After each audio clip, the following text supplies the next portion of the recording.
ఉన్న మాట ఉన్నట్టు ఈశ్వరుడి దగ్గర చెప్పాలి.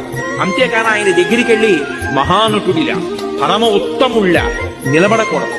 ఓం నమ శివాయ. తిరుపతికి అతి దగ్గరలో 2000 ఏళ్ల చరిత్ర కలిగిన శివాలయం ఉందని మీకు తెలుసా? అంతేకాదు అక్కడ శివలింగం పురుషాంగం రూపంలో కొలువై ఉంటుంది. ఇటువంటి అత్యంత శక్తివంతమైన ఆలయాలు తిరుపతిలో చాలా ఉన్నాయి. ఈ ఆలయాలన్నిటినీ మీరు ఒకే రోజులో దర్శించుకోవాలనుకున్నారా? అయితే వెంటనే కాంటాక్ట్ అవ్వండి ఐరావతం ట్రావెల్స్. వీళ్ళు మీకు అఫోర్డబుల్ ప్రైజెస్ లో కార్లు, బైక్లు రెంటల్స్ కి కానీ సెల్ఫ్ డ్రైవ్ గానీ ఇస్తారు. మీరు ఆ వెహికల్ తీసుకొని తిరుపతి చుట్టుపక్కల ఉన్న ఆలయాలన్నీ 1 లేదా 2 రోజులలో చూడవచ్చు. దేవాలయం దగ్గరికి వచ్చేటప్పటికి గొప్పతనం ఏమిటో తెలుసా? మీరు తెలిసి చేసినా తెలియక చేసినా మీరు రోజు దేవాలయం లోపలికి వస్తూ ఉండడంలో మీకు తెలియకుండానే మీ జీవితంలో మీరు తరించడం కూడా అందులో ఇమిడిపోతుంది.